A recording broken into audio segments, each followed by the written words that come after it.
পরিকল্পনা যদি এখনই বলে দিই তাহলে তো ওরা জেনে যাবে। সকালেই চট্টগ্রামের মালিকানা চেঞ্জ হয়ে গেছে, বিসিবি নিয়ে নিয়েছে এই মুহূর্তে এসে। এখন আবার চাচা ভাই চলে গেছে রাগ করে। মানে অবশ্যই প্লেয়ার কেন্দ্রিক কাজগুলো হচ্ছে, এটা একটু ইম্প্যাক্ট পড়ে কিনা? দেখেন, আপনি যেটা বললেন যে বিপিএলটা তো সম্পূর্ণটা অর্গানাইজ করে ক্রিকেট বোর্ড। তারা সুন্দর মতন চেষ্টা করছে যতটা বেটারমেন্ট করা যায়।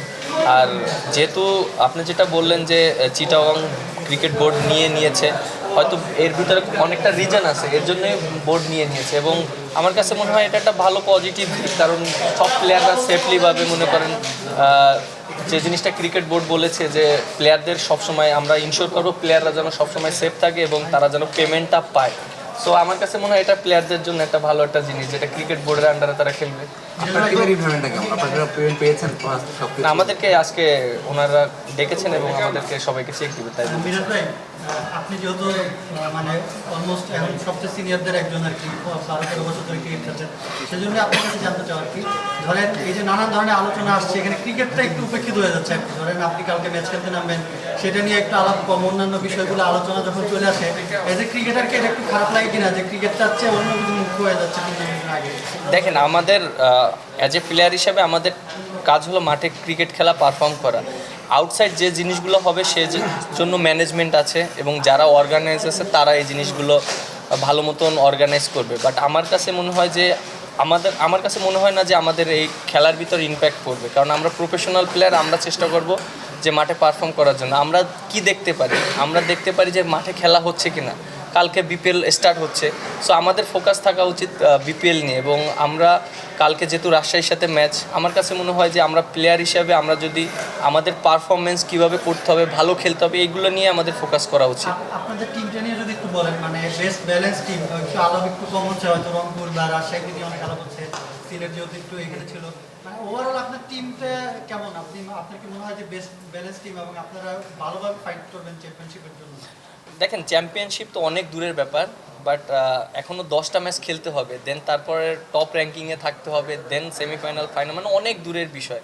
হ্যাঁ, প্রত্যেকটা ফ্র্যাঞ্চাইজিরই স্বপ্ন থাকে চ্যাম্পিয়ন হওয়ার জন্য। আর অবশ্যই আমারও স্বপ্ন সিলেটকে চ্যাম্পিয়ন করার জন্য, কারণ সিলেট কখনো চ্যাম্পিয়ন হয়নি। সো এটা একটা আমার কাছে মনে হয় যে ফার্স্ট টাইম যদি সিলেট চ্যাম্পিয়ন হয় আর সেটা যদি আমার হাত ধরেই হয়, তাহলে এটা অবশ্যই একটা ভালো লাগার বিষয়।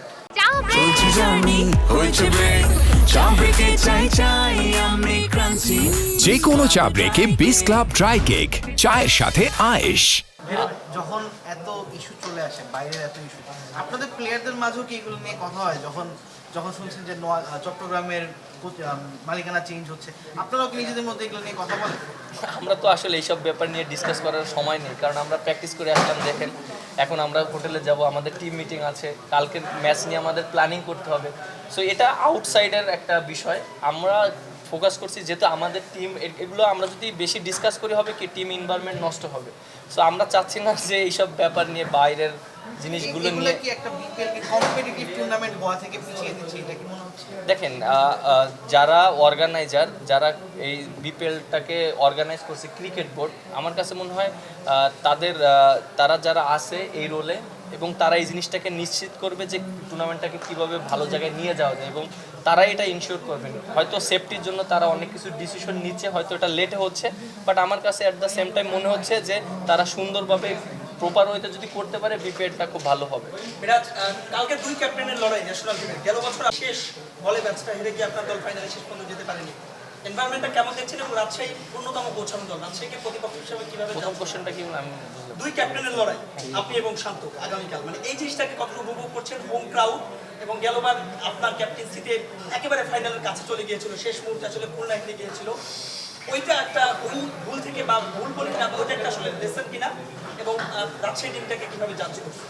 অবশ্যই রাজশাহী খুব ভালো টিম, এবং ওদের বেশ কিছু ন্যাশনাল টিমের প্লেয়ার আছে যারা স্টিল খেলছে, এবং ওদের কম্বিনেশনও ভালো আছে। হালকা করে দেখার কোনো কিছু নেই, এবং আমাদের টিমটা অনেক ভালো ব্যালেন্স। আশা করি কালকে একটা ভালো একটা ম্যাচ হবে। লাস্ট ইয়ার তো বিপিএল টপ অর্ডারে ব্যাটিং করতে দেখা, এবার আপনাকে কোন রোলে দেখা যেতে পারে? টিমের প্রয়োজনে যেখানে আমার খেলা উচিত আমি সেখানেই খেলার চেষ্টা করব। লাস্ট ইয়ার টপ অর্ডারে কিন্তু আমি ফার্স্টে থেকে খেলিনি, আমি দেখেছি প্রথম দিকে টিমের কম্বিনেশন মিলানোর চেষ্টা করেছি, আমি দেখতে পেরেছি যে উপরে একটু ঘাটতি আছে, তখন আমি উপরে ব্যাটিং করেছি। সো এবারও ওই রকম দেখা যেতে পারে যে কোন জায়গাটায় আমাকে নিজেকে সুইটেবল মনে হবে এবং আমি নিজেকে কীভাবে প্রিপারেশন নিচ্ছি, সো ওইভাবেই আমি চেষ্টা করব নিজেকে। মিরাজ ভাই, শান্ত ভাই সকালে বলছিল তাদের টিমের ব্যাটারদের ডেপথ নিয়ে অনেক ব্যাটার আছে, কিন্তু আপনাদের টিমের যদি তাকাই তাহলে পাকিস্তানি 2 পেসার, সিলেটের লোকাল 2 পেসার, স্পোর্টিং উইকেট হবে ধারণা করা হচ্ছে। তো এই উইকেটে রাজশাহীর ব্যাটারদেরকে আসলে আটকানোর জন্য আপনাদের পরিকল্পনাটা কি? পরিকল্পনা যদি এখনই বলে দিই তাহলে তো ওরা জেনে যাবে। আর যে আপনাদের বিশ্বমানের বোলাররা রয়েছেন, স্পিনেও মাসুম আছে, আপনি আছেন, তো 3-2 আপনার কম্বিনেশনটা কীভাবে করবেন? পেস বোলার বেশি খেলাবেন নাকি স্পিন বোলার বেশি থাকবে, বা এই উইকেটের চরিত্র অনুযায়ী আসলে তাদেরকে আপনি এগিয়ে রাখবেন? পেসার বেশি রাখবেন নাকি spin কালকে আমরা ফার্স্ট উইকেটটা দেখব। সো উইকেটটা যদি আমার কাছে মনে হয় যে ব্যাটিং উইকেট বা বোলিং উইকেট, তারপর আমরা ডিসিশন নেব আসলে আমরা বেশি ব্যাটার খেলাবো না বলার খেলাবো। সো এখনই আমি এটাকে নিয়ে কমেন্টস করছি না, কারণ জাস্ট আমরা কালকে সকালে আসবো, উইকেটটা দেখবো, দেন তারপর আমরা ডিসাইড করবো। Thank you.